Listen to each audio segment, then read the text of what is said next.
दुश्मन की पहचान जो होनी चाहिए थी, वो दोस्त और दुश्मन की पहचान हमको नहीं होती। इस देश में जो आज हमारी समस्याएं हैं, इसके लिए ना अंग्रेज जिम्मेदार है, इसके लिए ना मुगल जिम्मेदार है, बल्कि अंग्रेजों और मुगलों के पहले यूरेशिया से चल के ब्राह्मण लोग भारत में आए, वो लोग इसके लिए जिम्मेदार हैं। उन्होंने वर्ण व्यवस्था बनाई, उन्होंने जाति व्यवस्था बनाई, उन्होंने छुआछूत बनाया, उन्होंने आदिवासियों को जंगलों में रहने के लिए मजबूर किया, उन्होंने महिलाओं को गुलाम बनाया। ये जो सारा का सारा व्यवस्था है, जिसकी वजह से आज हम लोगों के ऊपर अन्याय और अत्याचार हो रहा है, ये अंग्रेजों की पैदा की गई समस्या नहीं है, ये मुगलों की भी पैदा की गई समस्या नहीं है, बल्कि अंग्रेजों और मुगलों के पहले ब्राह्मणों के द्वारा पैदा की गई समस्या है।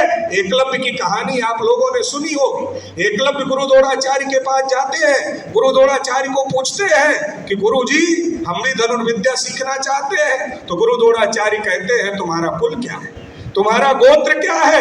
और जैसे एकलव्य अपना कुल और गोत्र बताते हैं, द्रोणाचार्य कहते हैं, तुम्हारे लिए धनुर्विद्या नहीं है, क्योंकि इस देश में ब्राह्मणों ने इस देश के असल बासिंदों को, इस देश के मूल निवासियों को पढ़ने लिखने के अधिकार से, धन संपत्ति रखने के अधिकार से, बोलने सुनने के अधिकार से, कुर्सी पर बैठने के अधिकार से, शस्त्र उठाने के अधिकार से, ऐसे तमाम मौलिक अधिकारों से वंचित करने का काम किया था।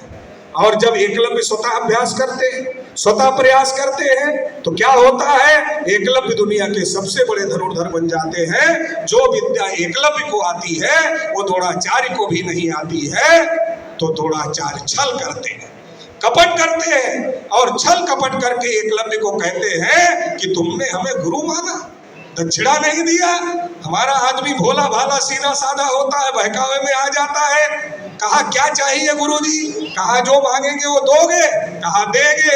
3 तिरवाचा लिया, 3 बार पूछा, जो मांगेंगे दोगे? कहा देंगे। जो मांगोगे देंगे, देंगे। जो मांगोगे देंगे, देंगे।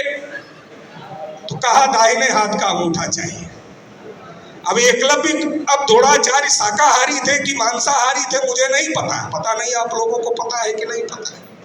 लेकिन अगर मांसाहारी भी थे तो अंगूठा तो खाने और चबाने के लिए नहीं मांगा होगा, क्योंकि अंगूठे में इतना मांस तो नहीं होता कि उसको खाने से पेट भर जाएगा।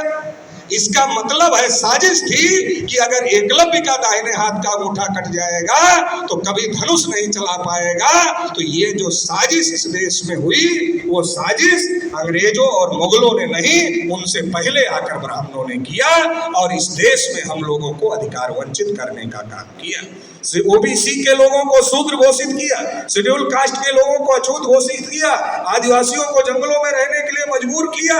ये ब्राह्मणों ने किया, और इसका नतीजा ये है कि जब बाबा साहब अम्बेडकर ने लड़ाई लड़के हम लोगों को वोट का अधिकार दिया, और भारतीय संविधान में 1 मैन 1 वोट 1 वैल्यू लागू किया, तो ब्राह्मणों को लगा अब तो बड़ा खतरा आ गया। हमने जिनको शूद्र घोषित किया, हमने जिनको अछूत घोषित किया, वो अगर हमको वोट नहीं देंगे तो हम 3.5% लोग सत्ता पर कैसे काबिज होंगे। तो उन लोगों ने सोचा अब तो कुछ ना कुछ करना पड़ेगा।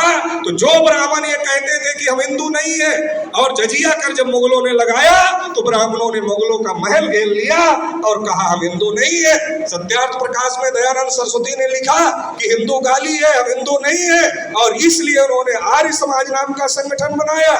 जो ब्राह्मण कहते थे हम हिंदू नहीं है, वो ब्राह्मण हमारे गली मोहल्ले में आने लगे, क्योंकि उन्होंने सोचा अगर हम ओबीसी के बीच में जाएंगे, कहेंगे हमने भाई तुमको शूद्र बनाया, हमें वोट दे दो। शेड्यूल कास्ट के मोहल्ले में जाएंगे, हमने तुमको अछूत बनाया, हमें वोट दे दो।